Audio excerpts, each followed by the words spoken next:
A lovely good morning to you all viewers. Welcome to another exciting edition of the Camnet TV Breakfast Show of today being the 17th of October 2022. It's a lovely morning to you. I know a lot of people, coming from the weekend mood and stuff like that, a lot of people, feel a bit hesitant to wake up and start. But hey, you need to wake up and get yourself ready for the day. I am your host, Miriam Kaimba, and in studio, I am not alone. I am joined by my beautiful colleague, Zipporah Mchala. Good morning, Zipporah. Good morning, Miriam, and good morning to our lovely viewers out there. I hope I'm actually one of the people who... I was hoping you're going to say good morning to you, my lovely Miriam, as well. We agreed when it's me introducing you, so I'm sure I'll do that tomorrow. Definitely. How is your morning so far? Well, still trying to get out of the weekend mood, that relaxing moment, But today we have some very interesting topics. Tomorrow being a day of prayer, and at 7:30 we're just going to open our phone lines, even as we discuss more of people's expectations of like what are some of the prayer points which they expect. They expect tomorrow, exactly. Because here they say every year reconciliation and all that, but then what other problems has the country had? What do they expect? Yeah, so far exactly, Zipporah. If you just look on social media on the past of these recent days that we're coming from, you'll find a lot of things have been happening in our country. You talk about the kidnappings of the 13 girls, the sodomy issues, defilement cases, and all other stuff. It's a very quite sad situation. But anyway, we hope as we go tomorrow on we have that event, the National Day of Prayer, we can, we'll be able to see a lot of things that we should pray about, and, we expect a lot of change here from that, exactly. Yes, and at 8 hours we expect to be joined by the National Union of Public and Private Educators of Zambia Secretary General, yes, who's just going to help us discuss the plight of teachers, especially in rural areas. Miriam, I don't know if you're aware, but last week there was a teacher in one of the rural areas who lost her 2 children because they burnt in a business tree. So this also brings into the four issues like infrastructure. What kind of infrastructure do teachers have in rural areas? So we're just going to discuss in detail all those things, and we hope that you actually join us. But just now, Miriam, as usual, every day we just go into the health corner, and just remember that you can actually come and sponsor the health corner, because Miriam, every time we tell them, I don't know why they're not coming, but they don't know what they are missing out by not coming forward and sponsoring the health corner at a very competitive price. Exactly. Get visibility for your brand. But just now, let's see what our doctors have for us.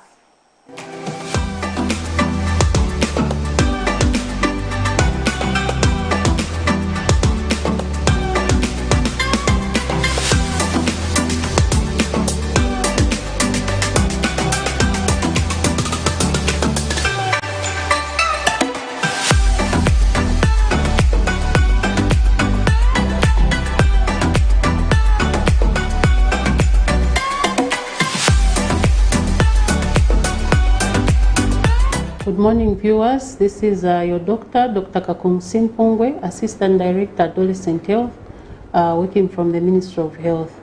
I come from the Medical Women Association of Zambia. This week we've been talking about adolescent health, and yesterday we talked about adolescent health services in Zambia. So we talked about how the ministry is training health workers to provide health services that respond to the needs of young people or adolescents. We also talked about working with peer educators who are adolescents trained to disseminate information to their fellow adolescents. And we also talked about development of materials that help increase knowledge levels of adolescents in various health issues. And we also mentioned that we are not just using one form of channel of communication. We use written materials, television, radio, and social media. So today we'll continue talking about a similar topic. We want to discuss how adolescents or young people can participate in health programs. So as you earlier on heard, We have groups that exist at selected health facilities which young people can be part of. So young people can decide to participate in activities organized by peer educators so that they learn more about health issues and also educate others who don't have that privilege to be part of that group.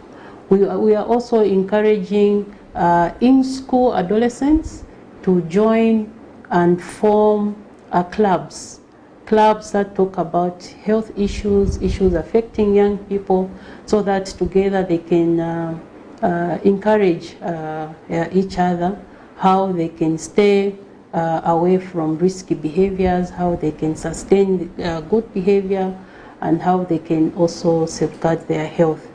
Then we also have in some religious settings where there are youth groups, I think young people can also participate, join those groups, participate and learn one or two things on how they can avoid risky behavior and also enlighten themselves in terms of health issues. We also encourage young people to be part of what is happening at clinics. All health clinics have what they call activity plans, a lineup of activities that they intend to undertake in the communities that they serve. So we are encouraging young people living in communities where there are health facilities to engage the health centers so that they can add a voice to what activities targeting young people can be included in the plans that health facilities have to serve the communities they are operating in. There are a number of health programs that take place in the communities. We also want young people to be involved, adolescents to sensitize their peers on what health issues are happening. Like now we have COVID-19. Young people can participate in sensitizing their peers, their friends, on what COVID is, the importance of getting vaccinated, and any other health problems, malaria and TB. So we want young people to add their voice to all the health programs that we are implementing in our communities, so that the information we would want to relay to young people is better understood, better packaged, especially if it's coming from young people who the audiences can relate to.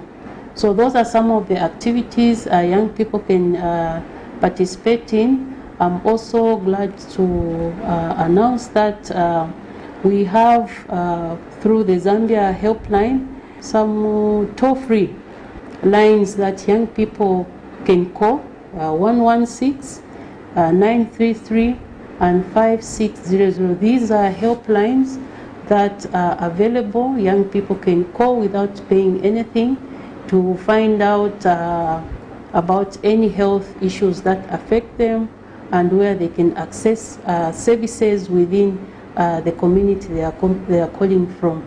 So these are some of the things young people can participate in. Just to summarize again, we are saying young people can be part of peer educators groups that work hand in hand with health facilities to educate young people on health issues. They can also be part of school clubs or youth clubs, youth organizations in religious setting. They can participate in activities that clinics plan and undertake in the communities they live in. They can also make use of the toll-free lines 116, 933 and 5600 to obtain information on any health issues, and also to report any abuse happening within their homes and also in the community. Thank you so much for listening today. We'll continue tomorrow with another topic. Continue watching Camnet TV. Goodbye.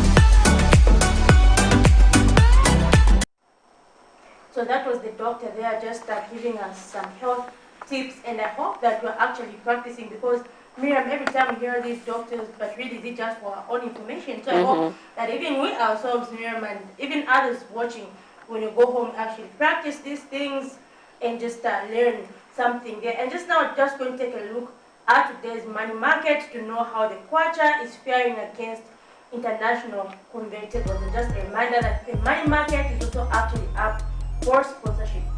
So we have the Great British Pound, which is buying at 17 kwacha 68 in weight, selling at 18 kwacha 03 in weight. The United States dollar, which is buying at 15 kwacha 73 in weight, selling at 16 kwacha 04 in weight. The euro, which is buying at 15 kwacha 54 in weight, selling at 15 kwacha 65 in weight. The South African rand, which is buying at 0 kwacha 87 in weight, and selling at 0 kwacha 88 in weight. Miriam, the dollar and the kwacha has reached to 16 and even exceeded. Something that it's now selling at 16 kwacha 04 in weight. Can you imagine? $1, something that we didn't even expect. Exactly. We always prayed for. But anyways, we still have time. We hope that it will appreciate again, and we'll see it back to 15 somewhere there. Exactly. Yeah. But the important thing is just to stop these fluctuations. Yeah, it's very, very important. And these 2 days, we don't want to see a situation where now the $1 is, we're buying it at 23, like the previous time we had the situation here. You know, I used to get scared every time. I'm like, will it reach 30 one day? Are we going to be like other countries, which over the years, you've seen other countries where they began carrying money in wheelbarrows because money had lost value. It has lost values. Yeah, we'll talk about, our neighboring countries, Congo and these other, Zimbabwe. Yeah. Their currency do not have value as well. But anyway, our kwacha, I believe in our kwacha, Zipporah. No, our kwacha will do even better. Exactly. So moving on, Zipporah, from zooming in the headlines on the stories we had yesterday, where the health minister, Silva Maseo, was telling health workers not to charge expectant mothers. So it has been alleged that there are healthy workers, I don't know if it's doctors and what, who are charging these mothers if they go to healthy facilities to seek for medical services. So this is a government institution. Why should you, if they are not required to pay anything, why should they, pay something? But anyway, that is a story that we had yesterday, and let's just get to playing that story, and we'll be right back in discussing more about what the story is all about. We've also heard of under our maternal mothers, when they go to certain clinics, they're being charged, which is not supposed to be. No pregnant woman who goes to the clinic for maternal issues is supposed to be charged anything. So they should refuse and report. And any health worker that is heard or found charging a mother, an expectant mother, at any clinic, I just want to say now that they'll be fired. So they should not do those things. And they should stop giving prescriptions deliberately when they have drugs. They should give a prescription when it is really needed. And they should be able to refer these patients to the clinic. Now, I found out that sometimes patients are being referred for much more serious ailments, and which they cannot themselves deal with at that community level. But even then, they should not force themselves by giving those prescriptions, because it is those prescriptions that are really, sending a wrong signal, that there are no drugs, even when the drugs are there. Or there are no drugs because those drugs are not supposed to be found at a clinic. They are supposed to be found at a hospital. Quite interesting views there, Zipporah. It's, I'm just thinking when I was watching that clip, like what goes on in the mind of these health workers. Someone comes to you for servicing. Anyway, you're employed by the government. The government is providing this free service to the people, and yet you are making them pay. Why? quite interesting. Yeah, that's something those people have to be brought to book, and Miriam, it's up to us. Yeah, and the minister did say that if they hear any, if the ministry or government hears anyone doing the same, you know, charging these expecting mothers, they will be fired instantly. Yeah, I think they need like, in fact, even as journalists, we need to apply some investigative journalism here. Just show them in the act, you know, doing this thing, Miriam. It's our duty to the nation. Exactly. You need to show them, if you just say, you know, it's not wrong as an investigative journalist. Just say, I'm an expecting mother. Go there looking all bumpy, and just if they'll charge you and you've got some camera there, hidden, just to bring this. Oh, God. Oh God, yeah. Interesting story. It's very interesting, and you know, when the minister visited, she said this while she was visiting some health facilities in Quito on the Copper Belt. So she did also did mention the fact that she has observed mushrooming number of drugstores, which the health practitioners are now recommending that patients should go and buy drugs even when they are available in health facilities. And Zipporah, I think I've expressed this at some point. You know, there was one point I was very sick, and then instead of me given medicine, I was told, no, and then and then and it's like, you know, maybe they are linked to that person, and then it's one way of them also making money, but that shouldn't be the case. That shouldn't be the case. In fact, once they tell you that, that performance needs to be investigated. Exactly. Who the owner is, yeah. Maybe they're stealing drugs from the medical. Yeah, and do you remember last time we had a pharmaceutical expert, Mr. Jerome Kanika, who was just saying one of the ways which you can avert theft of public medicine is actually to come up with these, like to engrave this medicine. Maybe you say GRZ. Who don't sell, yes. Like even on the tablets themselves, you say GRZ, meaning that if I buy from a pharmacy, I'm saying it shouldn't GRZ. You know it has been stolen. I think that's a very good, because we have seen a lot of cases, you know, before the courts of law, people being prosecuted because they were found, you know, having stolen medicine from these health facilities. But anyway, right about now, we have opened our phone lines. In case you're just watching us, please do call us and be part of our conversation this morning. And those watching us live on Facebook, please do send us your messages, and we will be able to read those messages through. Moving on, Zipporah, to our next story. A story done by one of our reporters, Prudence Chota, in Lusaka's Kamanga ward. You know, this drainage system, clearance and stuff like that. Hey! Issues of drainages, you know, it has been always an issue. And, you know, when it comes to toward the end of the year, we always have, you know, these kind of issues, especially when it's somewhere December, November, December. About them yes, the whole year. And then now this is the issues, because they know that the rainy season is about to approach. And these are the issues where we've been now calling on our respective civic leaders to come on board and, you know, my drainage, my drainage are blocking. So Prudence did a story where drainages were being blocked by, you know, I don't know, different litters that people are throwing there. Yeah, a very quite sad situation, because if we're going to call on our civic leaders, Zipporah, and then, you know, tell them, appeal to them, no, we want drainages in our areas, but later on we are unable to keep them clean, and then you find people now putting things and then they're blocking and stuff like that. Becomes a worrisome thing.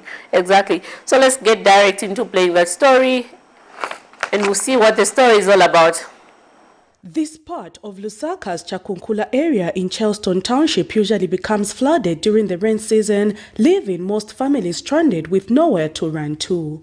In order to address this challenge, the residents working with the office of the area councillor have put resources together to unblock this main drainage, which is supposed to act as a passage for water in the entire Charleston and surrounding areas.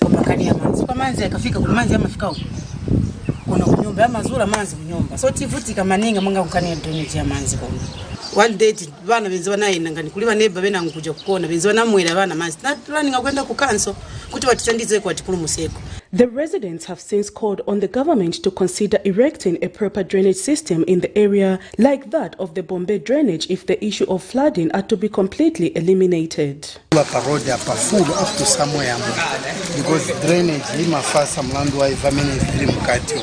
every time mavichosa sokusema vichosa na fikiri na drainage sifi kubo amene bakiri na ndiye problem amene tiri nayo wene kusogolo kukwamene manzi yaenda I blocking inato as a result manzi si yaenda bridge riko quite alright government inatiletela tichita appreciate but kufunika again kuleta ko machinery ikulu yokutinga pange deepen and widen so that manzi yamba flowing.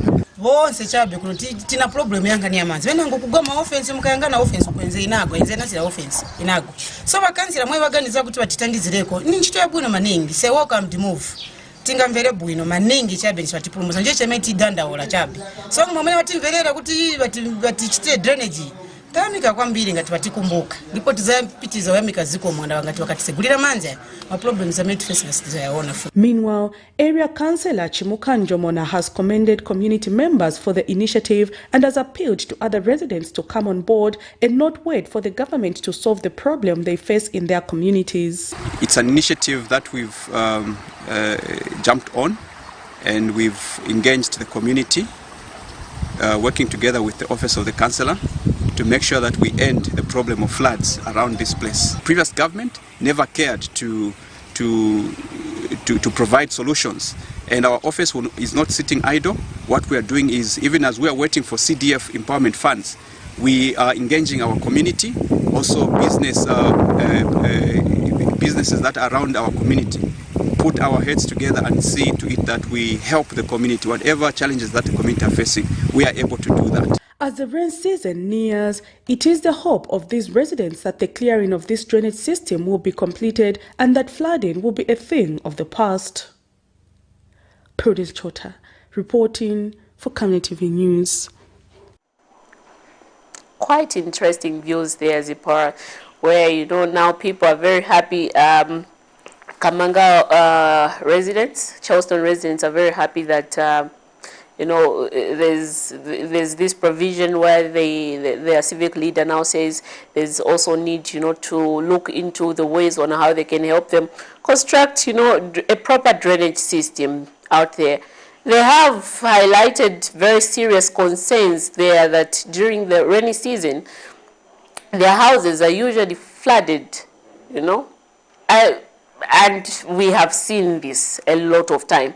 Talk about Mtendere, talk about Kalingalinga, talk about Mississippi, talk about John Leng. All these places are usually flooded. Your thoughts on that? We always have this system of, not paying attention to a situation, but only focusing it when we now see the problem now.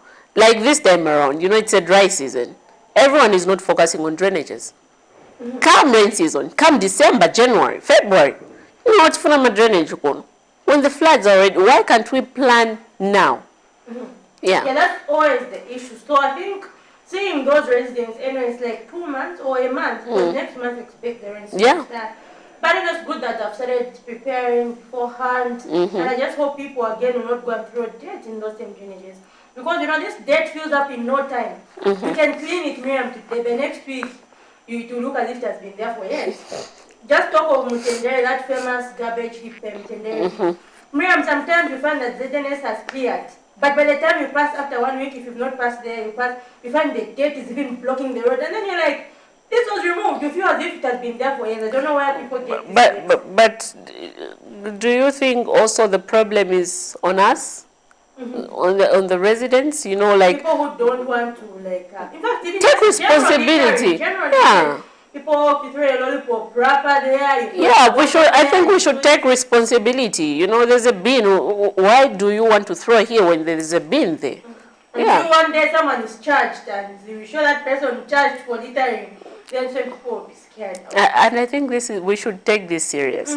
We see someone littering, hey, we're taking you to police. we're taking you to the police. Yes. Or in the car, someone just throw something here, I'm going to chase down that car. That's Camnet, and make sure that we bring them to book. Take them to Osaka City Council. Exactly, and ensure that they are charged so that next time they do the right thing. Yeah, exactly, Zipporah.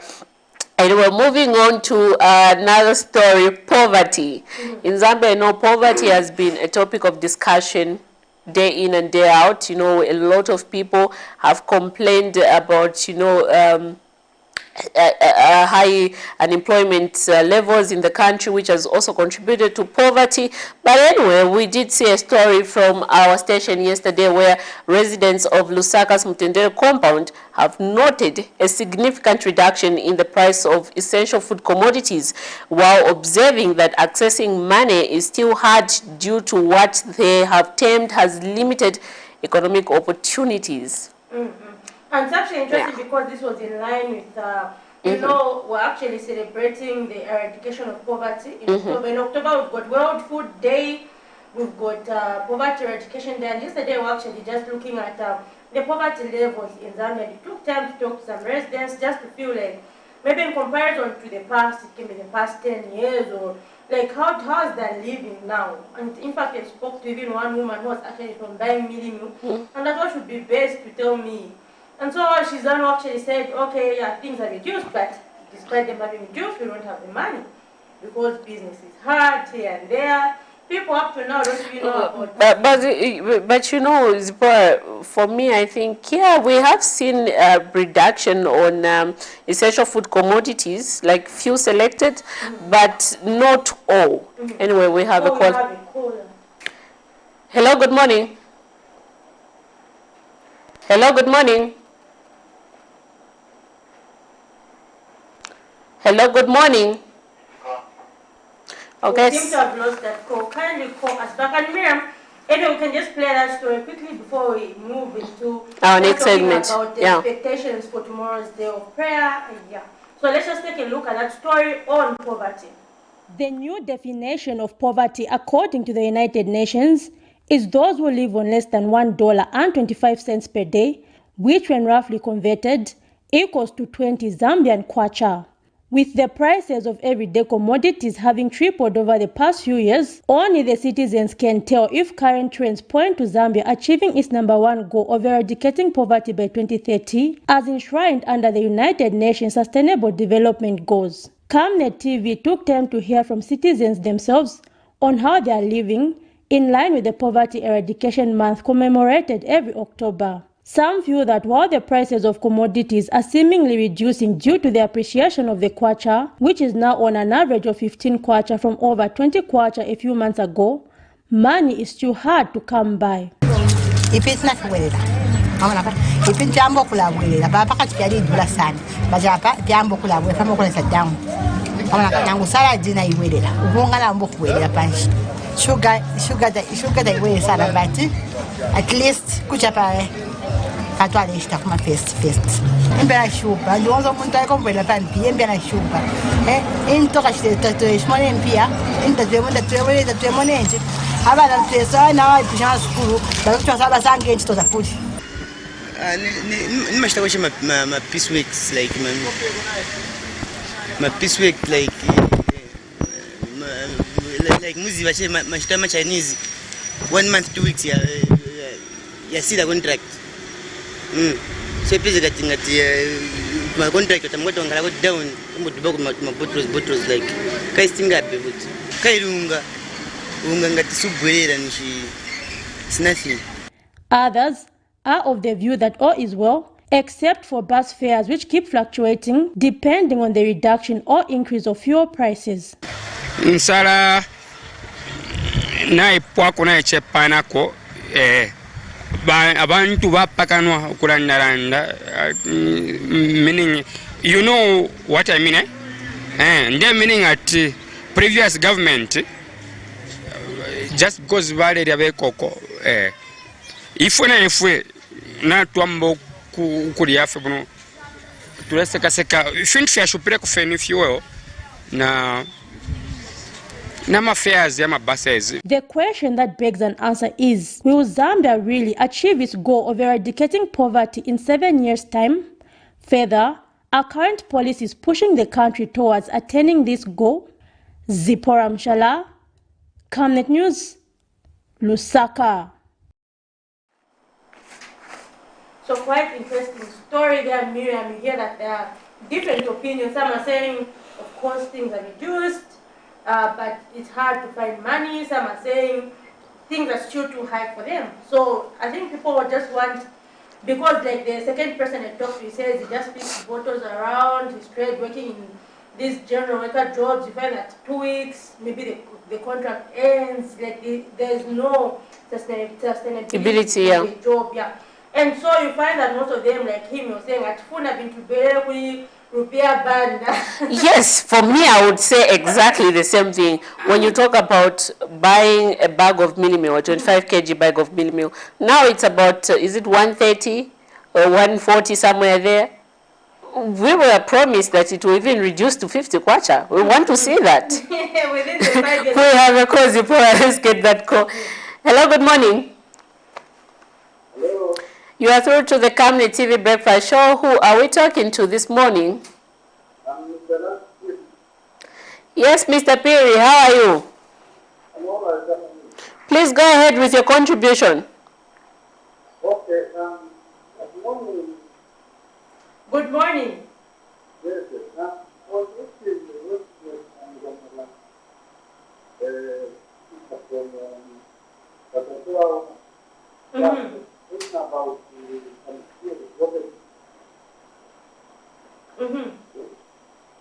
Hello? Yes, we can get you. Yeah,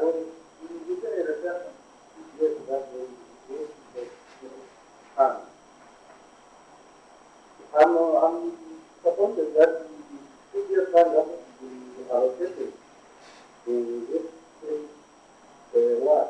You know, has been yeah, that's the statement that some people reject. So, CBS is not to do anything. That's a lot of press. In 1 year, CBS is a lot of things. We can't have the one salary of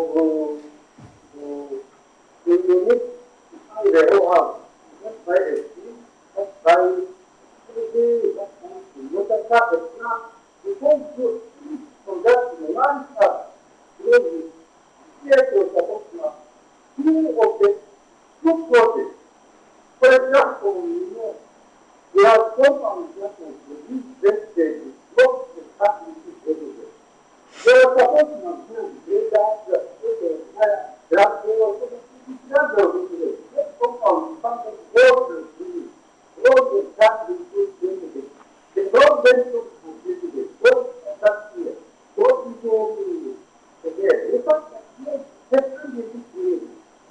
we need to let them go away so that they are realistic. So, it is very careful. Please don't do it. There are two people from this. For example, in Kabanga, in State, this is where the is. So, how do you say the media so that before the don't get this find out where the money is going. The media is taking the rope and that's it because it is so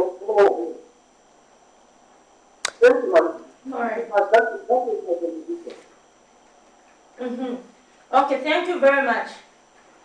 Mira, hello? Thank you so much for your contribution. Thank you. It was not really clear. Maybe you can just help our viewers out there who may not have gotten something. Yes, basically, I'm sure he was talking about, why CDF was not, you know, dispersed in all the wards. And also, you also spoke about the need, you know, for using this same CDF to construct these drainages and stuff like that. You know, why should we have CDF just lying there, not contributed? And then, meanwhile, we have this serious problem at hand, you know, that we need to urgently address. So these are some of the issues that he highlighted. And also, he has put up a challenge to us, the media, you know, to do some investigative journalism. Exactly, and just see, you know, how this whole process is being done, you know, what is the delayment all about and stuff like that. Yeah, so that we can have a conclusive, you know, answer to this, yeah, and solution as well.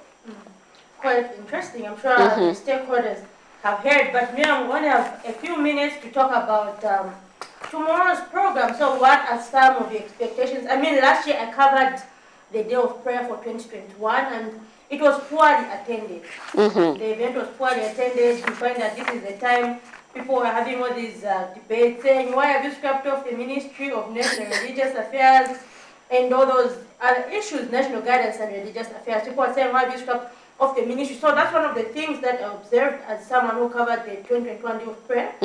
You find that normally, like, the arena is covered, but only that part where the dignitaries, those people distinguished. Yes, distinguished. Yes, those politicians, that's why you find that there were people. But the rest, you can see space in between. Just, I didn't even like feel good, and when it's time for me to take the camera that side, I can't get a shot from there. I'm like, this will look bad, people are scattered. But this side, I find that side is full, this side is scattered. So it was poorly attended, but I hope people have gotten over it. And, yeah, but you know, Zipporah, we know that in 2015, the former president, Edgar Lungu, declared the 18th of October as a National Day of Prayer, Fasting and Reconciliation. But we saw that the time this was being declared and put into effect, we had seen a lot of different opposition political parties, members, you know, shunning away from the event. But right now, it's not something that we want to see. We want to see a situation where different politicians from all walks across the country come together, Zipporah, and, you know, observe this day, reconcile, you know, pray for one another, so that we can able to promote the peace and unity that we have continued to enjoy in this country. I know they might be, you know, different, despite of our different ideologies, different political ideas, ambitions, and stuff like that. But hey, this day is something that we all need to come together and just, you know, pray and fast about it. But also, you know, taking into account what we have gone through at this kind of period of time as a country. You know, we are coming from, like I mentioned earlier, we're coming from where we recently covered the story of girls who were being kidnapped and then they were later rescued. We have seen a lot of sodomy cases, you know, we have seen a lot of defilement cases, we have seen, talk about all these, you know, tragic, bad, you know, scenarios and stuff like that. This is something that we should sit back as a country and also just pray about it. But not only that, we should also take time and pray for our economy, Zipporah. This is something that we should also focus on. Yeah. And I've heard many people out there anyway making a joke, or rather like saying, no, many African countries, they believe that by just praying they can revive the economy. We are Christians and we believe, and we're acting by putting the policies, yes, but also committing everything into God's hands. Yeah. Hello, good morning. You are through to the Camnet TV Breakfast Show. Who are we talking to this morning?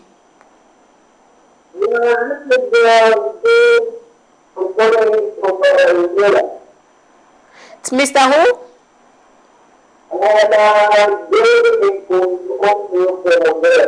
All right. Good to know that Ndola is watching. Please go ahead. Ndola, yes, please go ahead with your contribution. It's good to know that Ndola is watching us this morning.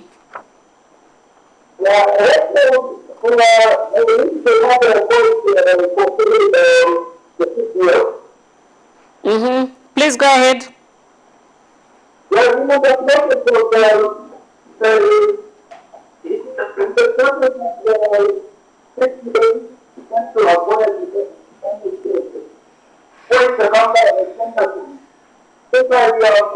taking the government to fight the whole issue.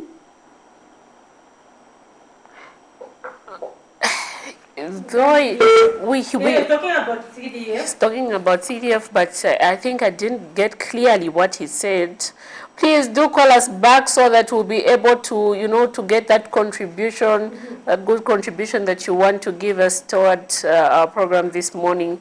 And those of us who are watching us live on Facebook, please do send us your messages. We will be able to read them through. Please do call us back. We'll be able to, so that we can clearly get your contribution with regards to that. I was just checking if you have some Facebook messages. We do not have any yet, but Miriam, just now, this is where we get to go into our next segment where we're going to talk about the plight of teachers, especially Miriam, looking at the fact that children died last week due to like some infrastructural problems. And is it like 3 months ago, Miriam, we had some concerns from just here in Lusaka, where some teachers were saying, no, if, in our community as the teachers compound, we don't have water, so we end up storing water in drums because they don't have water for like weeks and weeks on end. And imagine if you're a teacher, you don't have water, and then you need to be in class at that particular time and teach. How are you going to concentrate? And they're actually expressing concern that maybe the children can even drown in those drums. Because they're saying there's water everywhere in their house. You find that no, a dish here, this there. Yes. So they're saying we've got children and then at 3 years old are scared they'll drown, So it's really a serious problem. It's really a serious problem. But just now, we're just going to take a short break as we have the Secretary General of the National Union and of Public and Private Educators of Zambia, Mr. Nelson Mwale, to just join us on set. So do join us after this break, and remember to keep calling in. Stay tuned.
Of any breaking or latest news in Zambia and around the world on Camnet television, call the numbers on your screen.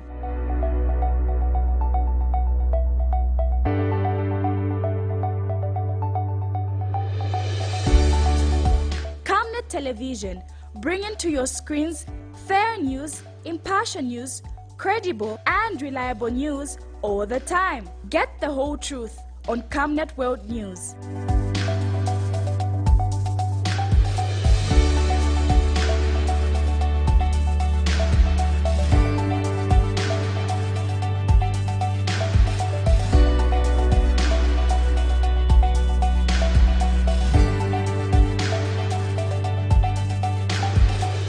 Camnet television, not just another channel. So welcome back and thank you for staying with us just now. We're going to our next segment where we're discussing the plight of teachers in Zambia, and we're joined by Nupez Secretary General, Mr. Nelson Mwai, to just help us look at some of the things that teachers have been going through, especially that this is Teachers Month. As you know, we celebrated Teachers Day on 5th October. So good morning, Mr. Mwai, and welcome to the show. Thank you so very much, Zipporah. Good morning, and good morning, Miriam. Good morning. Thank you, thank you. Yes, now we have a number of, or maybe just even before it delves into, just tell our viewers out there what NUPES is all about. Yes, what NUPES is all about, what you aim at doing, and all those other things. Okay, thank you so very much. The National Union of Public and Private Educators of Zambia, NUPES, is actually a union whose object is to look at the plight of teachers both in the public and the private sector. And I must make a mention that we are actually 7 unions in the teaching profession currently as I'm talking. Okay, quite interesting. And October being Teachers Month, what are some of maybe the major problems that you feel teachers are facing in Zambia which should be addressed? Yeah, thank you so very much. I think we have been on firm ground and on record having talked about a number of challenges that teachers are facing. I think one of the key ones, Zipporah and Miriam, is accommodation. The accommodation where a number of our teachers are living leaves a lot to be desired. That is both in the urban and the rural areas. You realize that last week there was even an accident where a newly recruited teacher who happened to have twins got burnt in a grass-thatched Peter latrine when they were trying to respond to the call of nature. And so all those are regrettable situations, and that is the reason why we've been calling upon the new Dawn administration to look at infrastructure development in a number of rural areas which will attract the newly recruited teachers. Otherwise, the accommodation that we are able to see via social media is actually not fictitious. That is reality. A number of us have been in those areas and they've seen the accommodation that our teachers are using in those areas. And so it's a very, very regrettable situation to an extent where some places even have terrible roads. Others don't even have transport that is able to reach those areas. And so issues of accommodation are a cardinal aspect that government must pay attention to. Talking about the issues of accommodation, we have seen recently that government did, employ this huge number of teachers on board, about 11,000? Yes. Yes. 30,000 plus. 30,000 plus. Yeah. With this high recruitment, and then we're having these issues of accommodation and these challenges, do you think we are achieving anything as a country? Oh, indeed we are achieving. Indeed we are achieving 30,000 plus. Miriam is a huge number. It will play a very, very important role in bridging the pupil-teacher ratio that we've been, struggling with. But all we need to ensure that this is sustainable, to ensure that these teachers are retained wherever they've been posted, there must be accommodation that must keep them there. Otherwise, you risk having a situation where others, especially you ladies, are very good at even faking marriage certificates. Trying to get back, just to get the transfer to come into Lusaka, to come into Quito, to get into Chipata town. People start faking marriage certificates. Why? Because infrastructure out there are no social amenities. The accommodation out there equally leaves a lot to be desired. I can talk about accommodation crisis in Lusaka, quite right, but people out of whatever they're getting are able to secure a flat elsewhere and rent. But here is a place where there's nowhere else where you can rent. It's only the village grass thatched houses that are there. So there we have a problem that needs urgent attention from our government. Just to re-echo on the same, in the 2023 national budget, government says it intends to recruit another 4,500 teachers on board. And then if we keep on having these challenges, issues of accommodation, you have said quite all right. You know, when you go to these rural areas, you know, a teacher is living in a grass-thatched house. How are they going to, you know, stay there nicely and stuff? You find that they are now moving away and coming this. Don't you think, despite us, you know, talking about quality education for all pupils in the rural areas would be disadvantaged because a lot of people want to move away from those areas? Yeah, Miriam, I agree with you in totality, and that is the reason why we've been saying accommodation for teachers must be given priority #1. I think in the past we've seen government put up massive infrastructure for both the army and the Zambia police, including Air Force, prisons, and so on. We've seen them putting up massive infrastructure development. Why can't the same gesture be extended to teachers? You know, teachers, especially in town and including in rural areas, they have a lot of, you know, land within the premises of schools. Why not put up houses there? And so our call to the new Dawn administration is to consider putting up accommodation in those areas. And that is the reason why we are so delighted that there's an introduction of the CDF, I don't know, I wouldn't want to call it the CDF amendment bill, the 2018 Act number 11 of the CDF has been so repugnant, so to say. It's so bureaucratic. We've seen a lot of CDF that government has disbased now, but the system that is being used to access, it's so bureaucratic. And so if it was in a normal situation, would plead to them that let some of those monies go into accommodation for our teachers in those schools that have a crisis. But not until this Act number 11 of 2018 is amended as it is, it leaves a lot to be desired because it's so bureaucratic. For just money to be allocated for the putting up of accommodation, it may even take more than a year. So not until this piece of legislation is amended, we still have that problem. And so we are excited that Cabinet has pushed in an introduction of the Act number 11 of 2018 concerning the Constituency Development Fund. Okay, in case you're just joining us, we're discussing the plight of teachers in Zambia, this being Teachers Month, so you can go on the numbers that are scrolling on the screens or leave us a message on Facebook. Now, Mr. Mali, someone can ask, is it in order, maybe for we've heard that government is going to, build more schools? Is it in order to actually focusing on building more schools when you still have some schools that are dilapidated?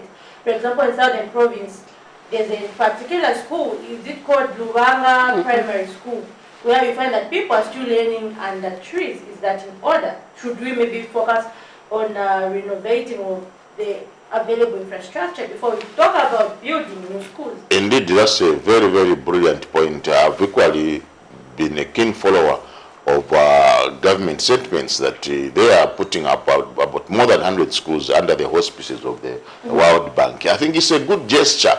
It's a good gesture. All government can do to make it even better, like you are saying, is to even have the dilapidated infrastructure, rehabilitated and renovated. We've seen a number of schools where the entire roof has been blown out. Yeah, why not work on those also? So if that gesture can be extended to the rehabilitation and renovation and putting up of accommodation for our teachers, then it's a plus. Miriam and Zipporah, you realize that at one time some donors put up a number of schools, I think including your neighboring school here, Kablonga Basic, where only classroom infrastructure was put in place without accommodation. I think those conditionalities must not be tolerated. We must accept donors that will say, okay, fine, we are putting up a school here, but there must be accommodation for our teachers, because at the end of the day, a school without teachers is as good as nothing. The whole effort becomes null and void should you go ahead with such kind of arrangement. Now let's talk about the plight of teachers in private schools, seeing that you also represent private schools. We've heard of teachers getting paid as low as 800 kwacha. Are there maybe any measures you maybe conduct some monitoring? Because we've seen that many people accept these jobs just because they're jobs, there are no jobs. Maybe so. Yeah. There's a massive abrogation of the provisions of the employment code number 3 of 2019 Zipporah, where the employer in a number of private schools, or the employers in a number of private schools, don't even have time to look at the employment code number 3 of 2019 that gives guidance on how much somebody must be paid, to an extent where they can pay anything. And whenever ourselves as union leadership want to introduce unionism in private schools, we receive a very, very negative, reception in a number of schools. Is it from the teachers or from the owners of the schools? From the management of the schools, to an extent where they've warned some teachers to say, should you go on to join unionism, then you're out of employment.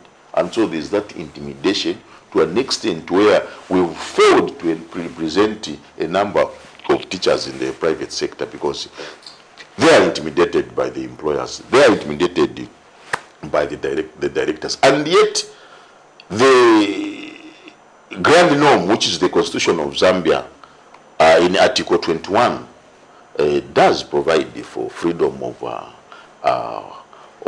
assembly and the freedom of formation of unions. It does provide, and our workers out there are free to belong to unions, so that at the end of the day they are represented as they are fighting for their plight. Article 21 of the 2016 amended constitution is very, very clear on issues of freedom of association. People are free.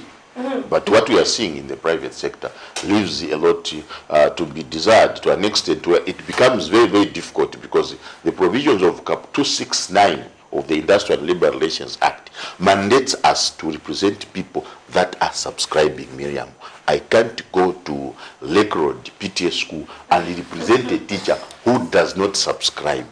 They must subscribe. This subscription is a 2% of the take home of everybody. Then thereafter, I have a constitutional mandate, I have a legal mandate to represent the teacher out there. Are there any consequences that can be put on those schools that are actually refusing their members? No, I like your point, Zipporah. We have had a discussion with Labour Commissioner, because I think the employment code number 3 of 2019 is very, very clear. People must be allowed to be represented.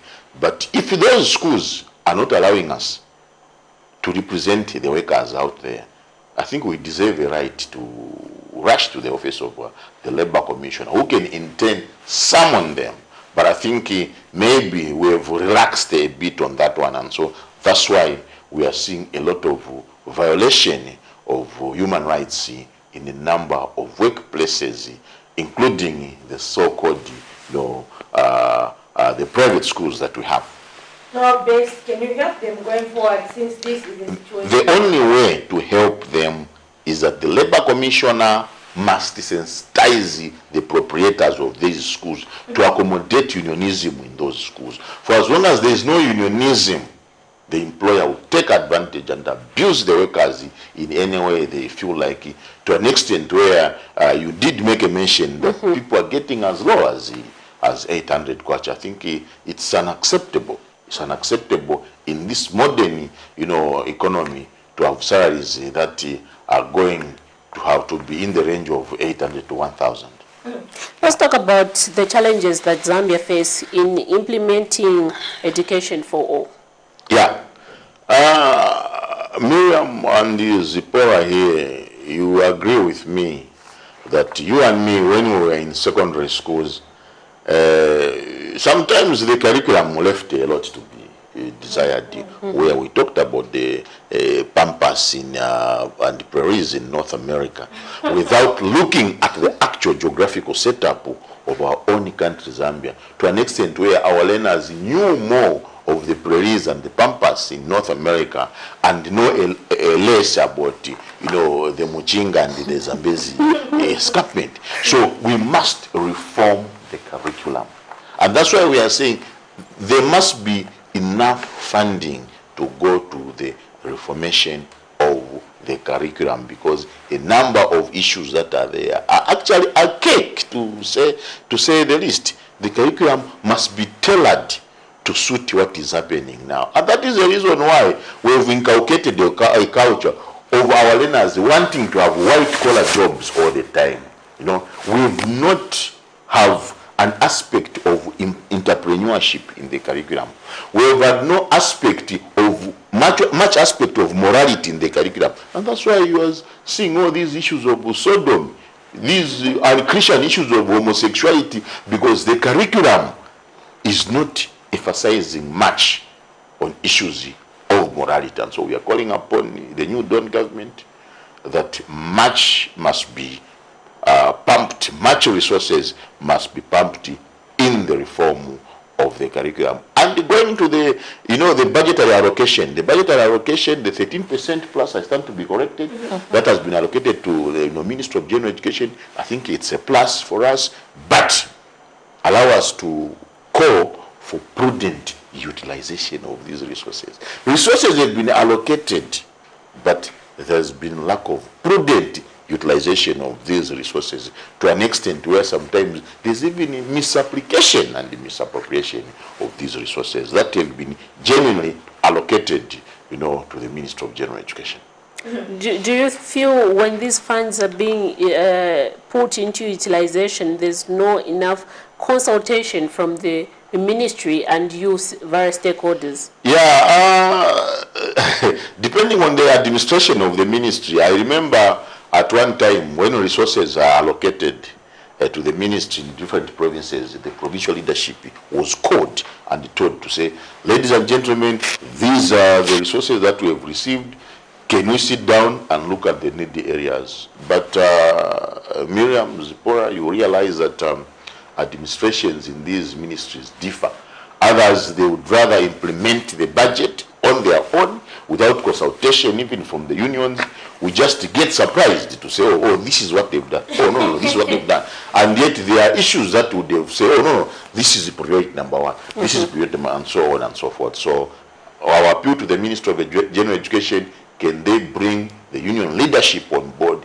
By the way, we are represented in all the districts. And so implementation of this budget in districts will still be thoroughly done in consultation with the unions, because the union leadership is in all the districts countrywide. We are represented. No excuse for them. No. There's no excuse of lack of human resource in the union leadership. Yeah. Now, we do have a message here from one of our viewers who says teachers are seen as beggars. Too much debt, they are not paid enough. Your thought on that?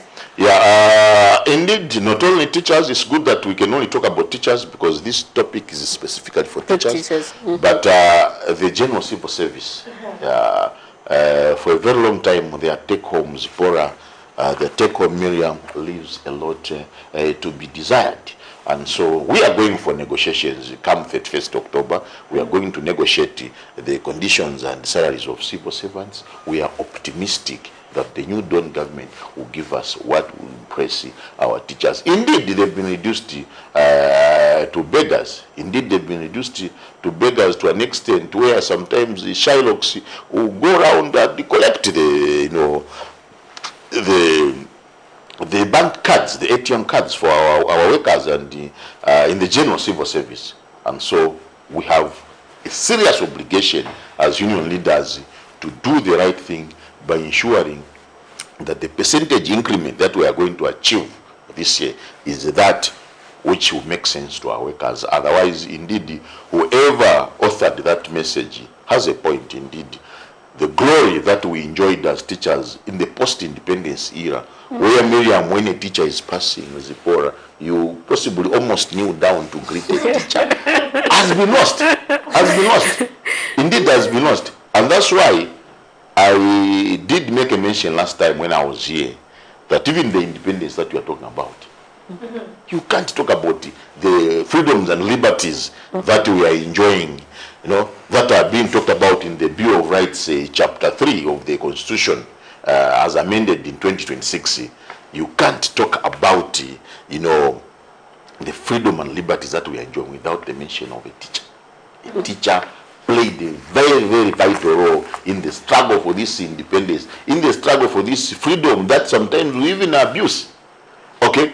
Even the tribalism that we are hearing about this time, Zipporah, Miriam, no, me, I can't go this side because myself, I'm a chair, I can't work in the Lozi land. All this was not there when our forefathers fought for this independence that we are enjoying, because there was serious one Zambia, one nation.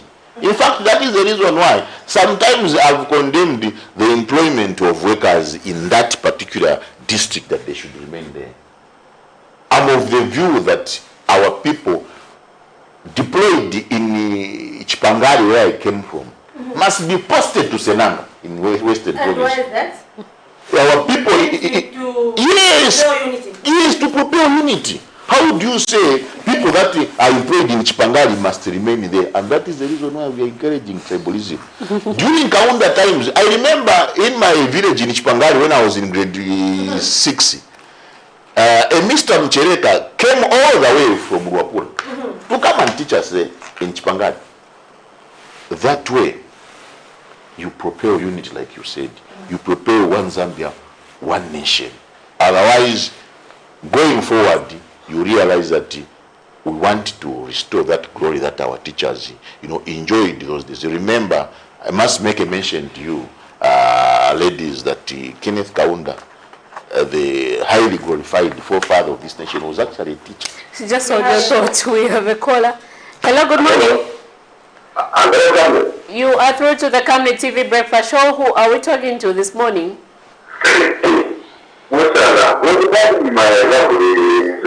Yes, good morning, good morning.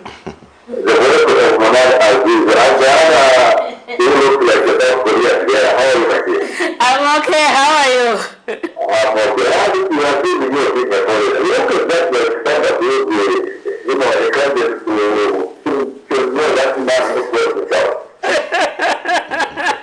Please go ahead with your contribution.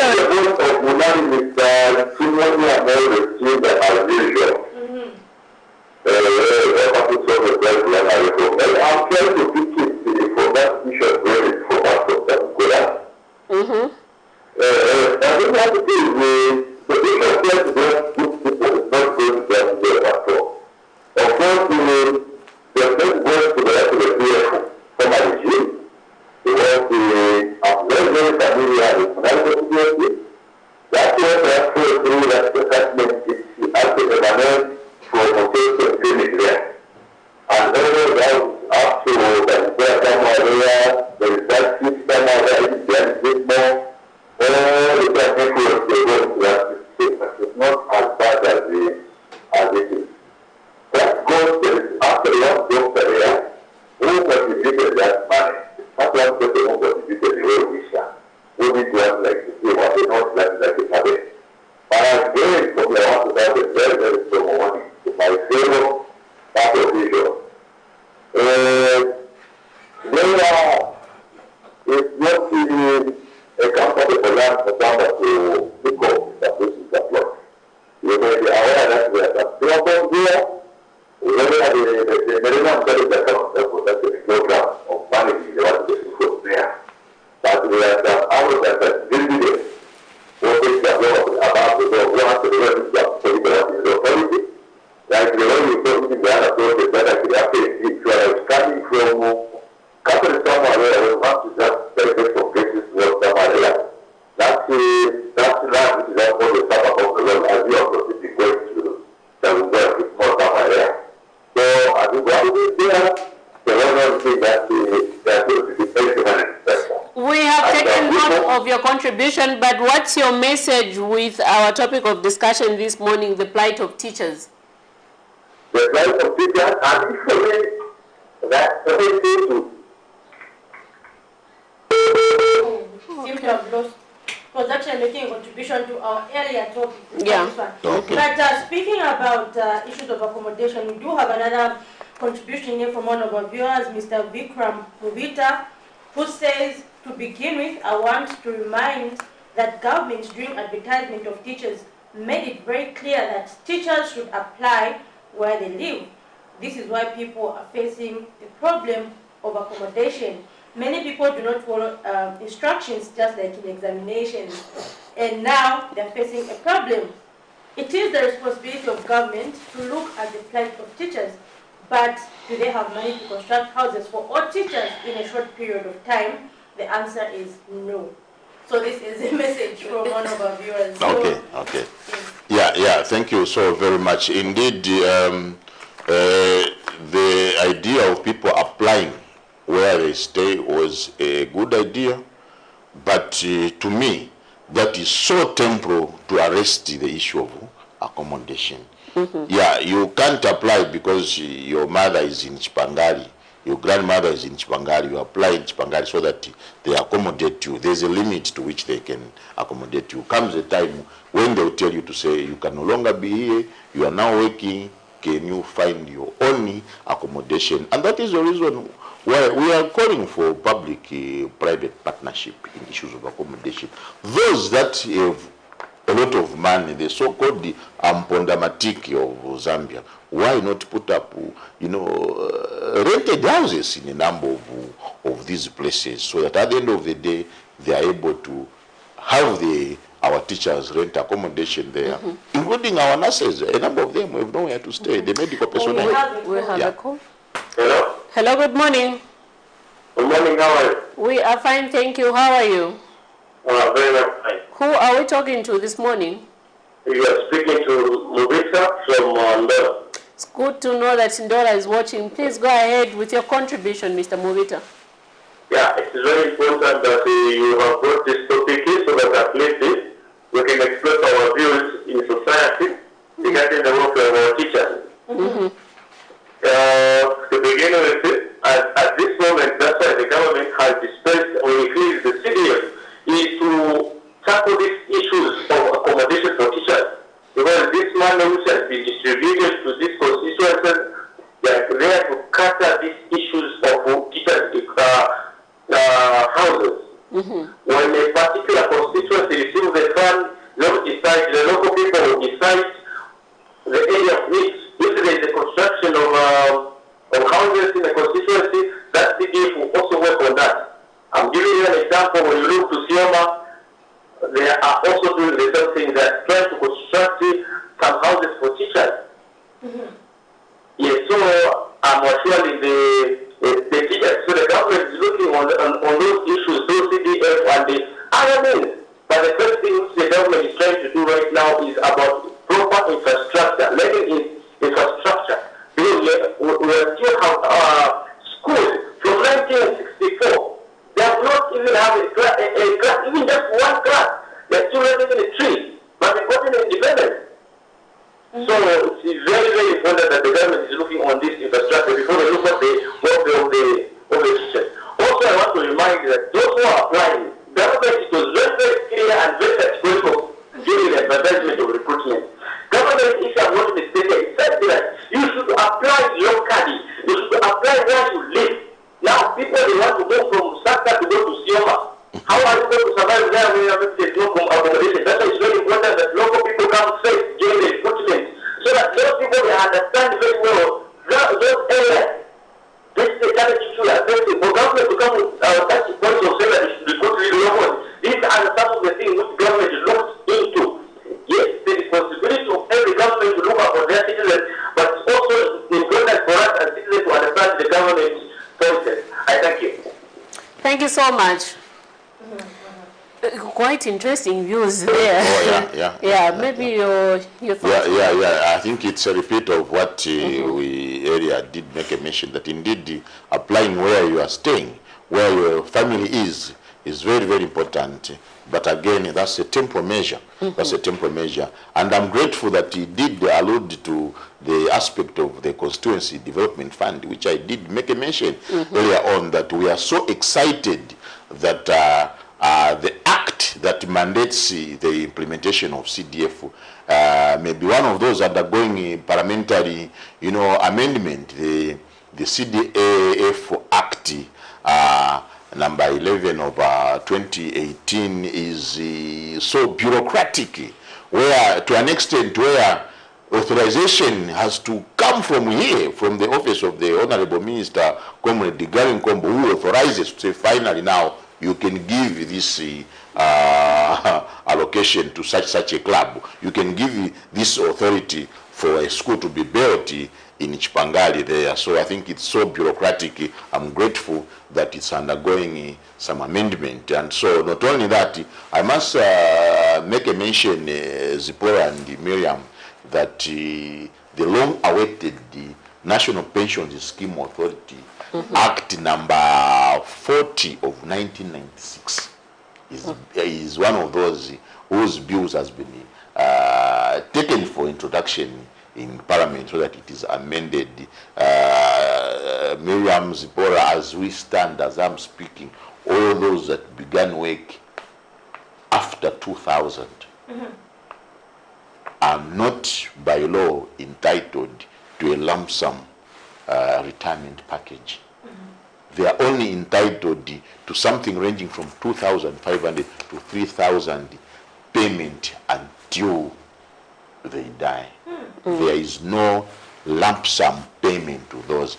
But with the amendment of the NAPSA Act number 40 of 1996, we see them getting at least, maybe lump sums, either quarterly of their service or after, saving for 50% of their period of service. They will be able to, I think that is exciting for us as a union, and we've been preaching that to successive governments, that the NAPSA Act be amended. And so we are so grateful to the new government that this introduction of the NAPSA bill that is being brought in Parliament, we will see, the NAPSA Act number 40 of 1996 being amended for the betterment of our workers.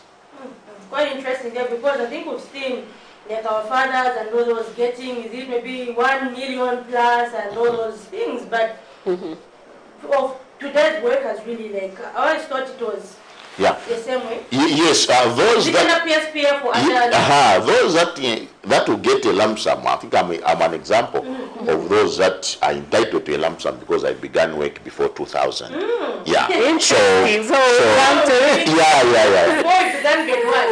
yes. So I belong to the Public Service Pensions Fund myself, but all those that began work after 2000, they belong to NAPSA, and the law on pension with NAPSA, actually it's repugnant. In law would call it repugnant because it's not a piece of legislation that has been, very, very friendly. And not only that, Zipporah, with the interest of time, Miriam, allow me also to talk about is it repeal or amendment of Cap 87 of the Penal Code and the Cap 88. Just on the thought, we have a caller. Hello, good morning. Good morning, how are you? We are fine, thank you. How are you? I'm okay. Who are we talking to this morning? This is Romeo calling from Kabanana. It's good to know that Kabanana is watching. Please go ahead with your contribution. Thank you so much. So my contribution on this, I've been following this breakfast discussion and the articulation by the union master, Mr. Nelson Mwale. They are valid and very concrete. I also wanted to say this. Education is the basis of all knowledge, and all profession wouldn't be there if there was no profession, like there was no education. So it's very important that we look at their periods and everything, because it leaves much to be desired that a teacher teacher who can educate the president, the lawyer, an economist, an engineer, getting peanuts. So I feel like we should empower them in that aspect so that their service delivery can also be up. Because most teachers don't do their best because of how society looks down on them. But an important component of development in all sectors, be it agriculture, mining, and everything, they all come from teachers. Even you can agree with me, you've been there, you have to pass through the hands of the teacher. And imagine their salaries are not well, so at least if we can raise the standards above there, I think they can do a lot for us and our education sector can improve. Because that is the motivation for anyone to work hard and everything. I understand that most people do what they love and they do not look at money and everything. But it is a very important motivation for you to do your best at your workplace. Thank you so much. Thank you so much. Thank you so much. Just to couple it with your earlier comment, you were saying maybe you can also... Yeah, I'm so grateful that Romeo had to come out like this, who happens to be a good friend of mine. Indeed, Romeo is very, very correct. You cannot be a journalist the way you are seated, Zipporah, the way you are seated, Miriam, without passing through the hands of a teacher. You cannot have a lawyer out there. You cannot have an engineer out there. You cannot have a medical doctor out there without them passing through the hands of a teacher. And so the plight of a teacher must be taken care of very, very well. Before I got interrupted by a call, I did make a mention that Kenneth Kaunda was actually a teacher. Robert Mugabe, our neighboring president, was actually a teacher. John Manakati was a teacher. Simon Mwansaka Pepe was a teacher. And so all those were teachers. And that is the reason why I did make a mention. Even in the independence that we'll be enjoying in a few days' time from now would have not been attained without the role that teachers played in ensuring that we enjoy the freedoms and liberties that we are enjoying. And speaking about the quality of teachers, we've seen instances of, in fact, there's this notion that those who fail at school, they'll be teachers. What do you think about that? But there's that notion saying, oh, you have 26 points, you're only a good teacher. You know that thing. It's a terrible. How best can you work around that to ensure that a good quality? Zipporah, it's a terrible notion which then, as a nation, we must not tolerate. Let's have teachers that have done very, very well in school. Otherwise, we risk having all the professions, going into oblivion. Yes. Even the lawyers that we are talking about now, they have to pass through the hands of a teacher that are competent. Now, if we are going to say those with 30 points plus are the ones that will join the teaching profession, then we are a dead nation. Then we are a dead nation. Can we have teachers that are well qualified? And that is the reason why possibly the teaching council has been so magnanimous in ensuring that people that are well qualified are the ones that join the teaching profession without having the mediocrity that we've seen sometimes. But of course, we have teachers who have just been brought in, who are not born teachers. Remember that teaching is actually a noble profession. It's a noble profession. People must give themselves out there without necessarily looking at the take home. It must come out of their own conviction that I want to deliver. But like you said, I want to agree with you in totality. What has been happening now is that people that fail to go into law, people that have failed to proceed into medicine, people that will quickly rush into the School of Education at the University of Zambia. So at the end of the day, those are challenges that possibly we are facing because somebody from the word go did not intend to be a teacher. We have had the teachers who say, General Secretary, me, I want to leave. Actually, from the word go, I was never meant to be a teacher. So help me process a paid leave because I want to leave. I want to go and pursue other avenues. I was not meant to be a teacher. We've had those regrettable situations, but those must not be promoted? Can we have teachers that have come into teaching looking at it as a noble career?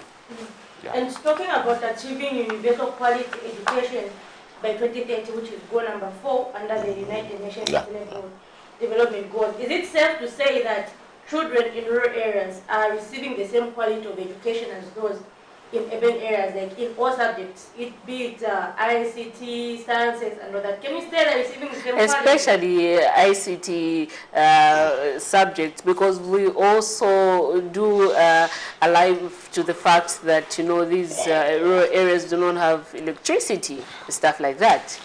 Yeah, those are social amenities I did talk about, and I want to take advantage to encourage the rural electrification authority, that authority which puts electricity in rural areas, which has been connecting.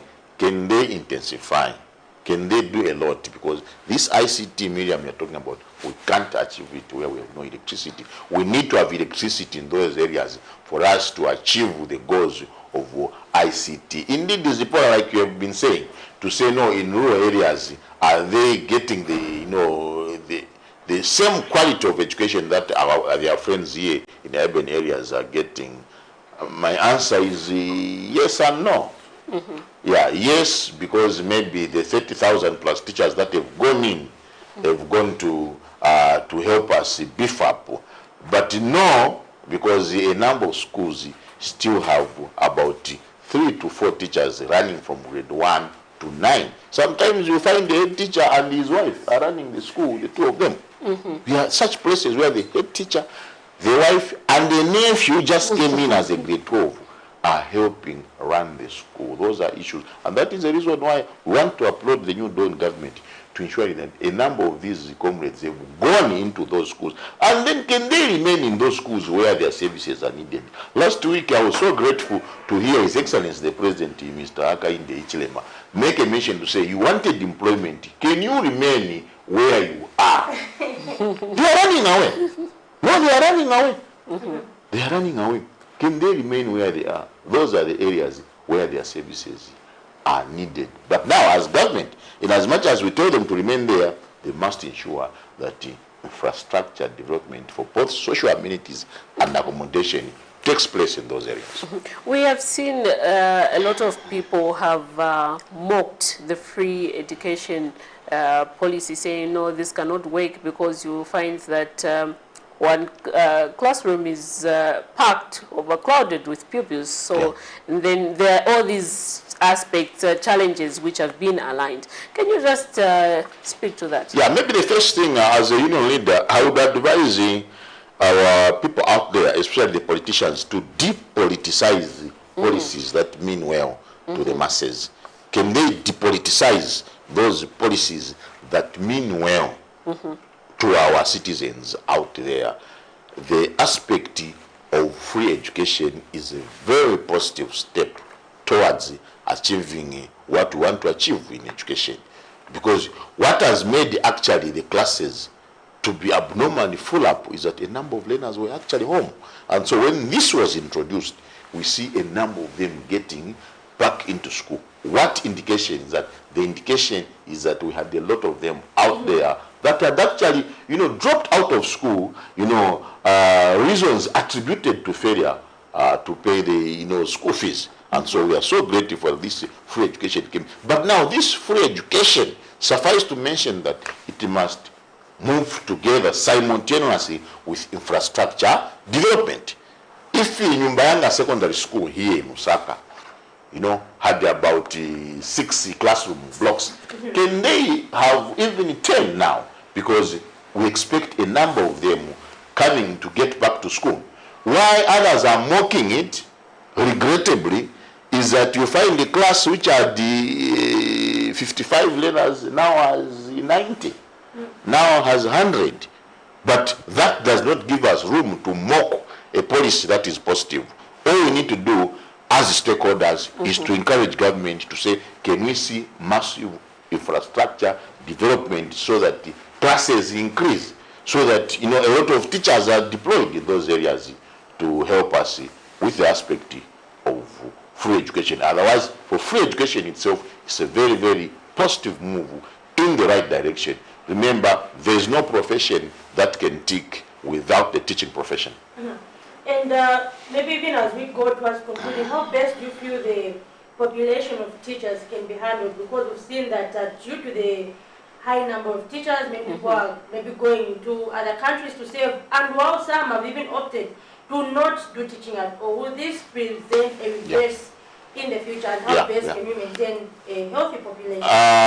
Zipporah, not to divulge what is in our demand paper for the negotiations with government for 2022-2023, I think the one aspect which is there, of course I did make a mention not to divulge what is there. We don't mind if you divulge. Yeah, one aspect that is there is that we want to have issues of retention allowance.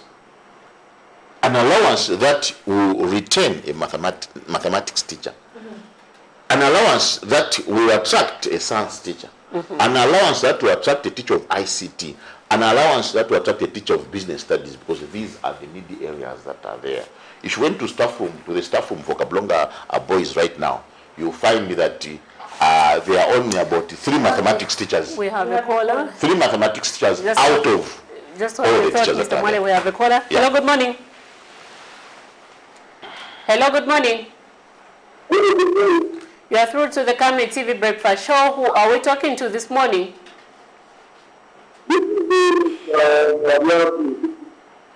Mr. Wadia from Kitwe? Please go ahead with your contribution. Please go ahead.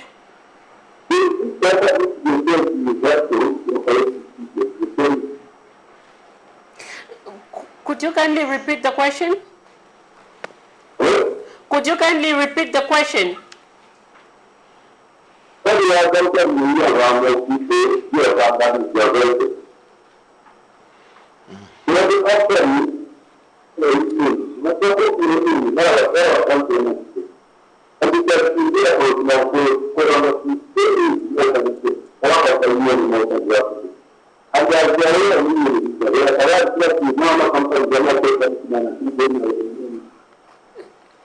Did you get anything, Zippo? Company Yama teachers. Okay, kindly call us back. I think I have a bad connection. Yes. Miriam, this is where they always tell you that you should learn your local language. You're speaking in your local language, you don't understand it. No. It's just that. If you were speaking in English, if it's a bad connection, you'd have picked one or two. No. That's really not the case. But anyway, please do call us back and give us your comment and your contribution with regards to our topic of discussion this morning. You can continue with your earlier thought, Mr. Mwale. Yes, like I was saying, we were discussing the quality of education. So I was saying, if you went to staff room at Kablonga Boys right now, you'll find that the entire school has 3 teachers of mathematics. The entire school has 3 teachers of science, and then with about 10 to 12 teachers of English language, 10 to 12 teachers of social sciences. And that's why we are saying, maybe let's have retention allowance that will attract and stop our colleagues in mathematics, to stop our colleagues in sciences, to stop our colleagues in ICT and business studies from possibly getting into the mines, going for greener pasture elsewhere. So we are pushing for retention allowance so that at the end of the day, it will help us retain our teachers who are simply running away. Others who are even using the teaching profession as a stepping stone. Yes, so that when I get my first, second salary, I'll easily have transport to go and fetch for, greener pasture elsewhere, including abroad. Others, are trying to run away, including the mines. The mines have been getting our science teachers. The banks have been getting our mathematics teachers. So how do we ensure that we retain our teachers? There must be something that will attract them and keep them in the profession. Even as we conclude, let's talk about absenteeism.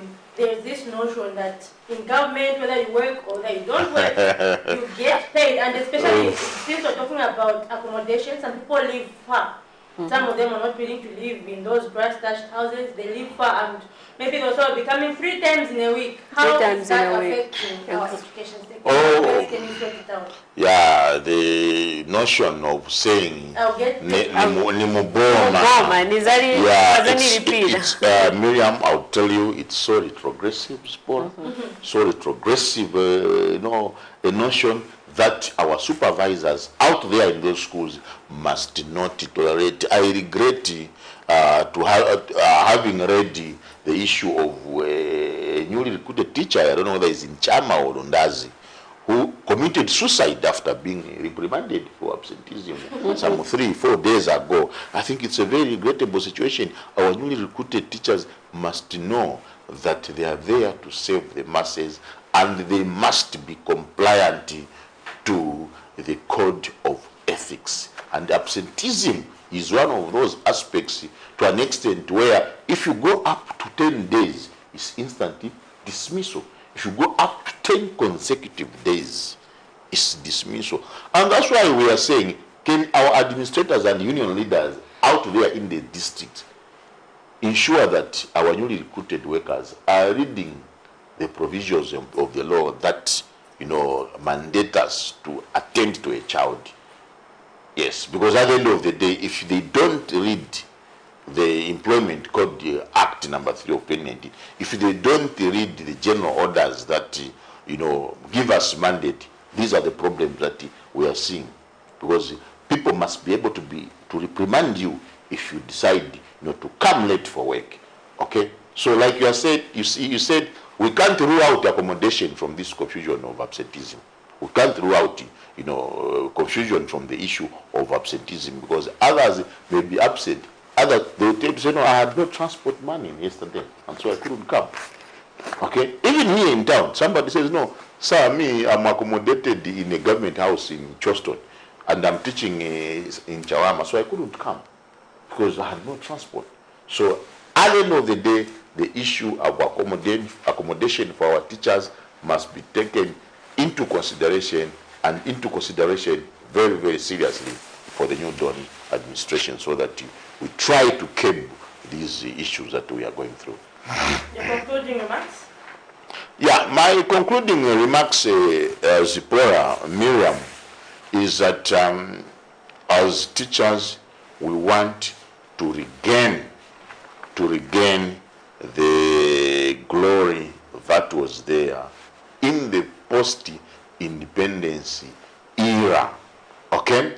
Because at the end of the day, we have had a cadre of teachers that is so demotivated.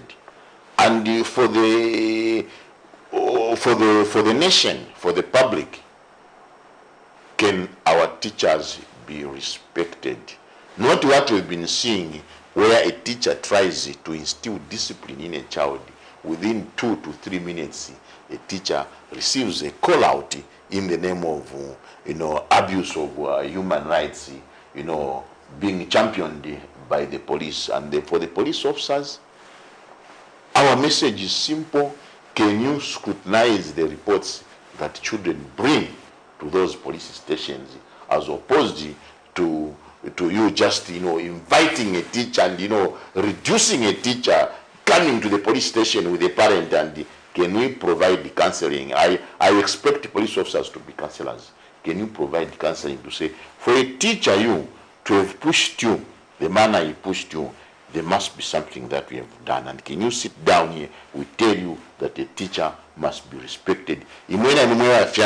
That habit of rushing into school to go and insult a teacher who is trying to discipline your child, you must put that to a stop. No, but we've seen call-outs. Yes. The teacher says, sir, General Secretary, where are you? I've been called out here. Yesterday, by mistake, I pushed a child who came late, and so that child rushed to the police station and so on. The police officers must know that they are enjoying that beautiful uniform, they are enjoying that beautiful accommodation which they have because they passed through the hands of a teacher. They cannot enjoy police work without the English that they are enjoying being spoken through the hands of a teacher. And before we conclude, I want to make a mention that chapter 88, which which is the Criminal Procedure Code, and the Chapter 87, which is the Penal Code, are also undergoing, amendments. What excites us is also the issue of the, abolition of death penalty. By the way, Zipporah, Miriam, we have a lot of teachers who are serving prison sentences.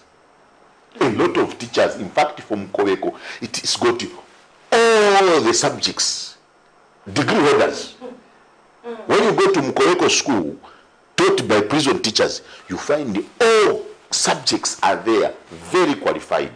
So we want to take advantage with this piece of legislation that will be either amended or repealed, that if our teachers can be pardoned, okay, those qualified teachers we have Mkoweko, if they can be pardoned through a parole board going forward, and then they are reunited in the society, then we are assured that they will have learnt, they would have reformed, and they will be able to deliver. So the amendment of the Penal Code Chapter 87 and the Criminal Procedure Code Chapter 88 will play a very, very important role in the freedom of our teachers that have been incarcerated for a very, very long time in Mkoweko and the other prisons dotted across the nation. I thank you, and may the Almighty God bless you. Quite interesting. Thank you to our viewers for staying tuned in, and for those who called us as well as left us messages on Facebook. We were discussing the plight of teachers, as well as earlier discussing the day of prayer, which will be held tomorrow. Miriam? Please do join us tomorrow for those community trending issues as we bring you nothing but the best, and not forgetting the event tomorrow, which is the National Day of Prayers. For me, Miriam Kamba, and my colleagues, Bram Shala, it's bye-bye and God bless.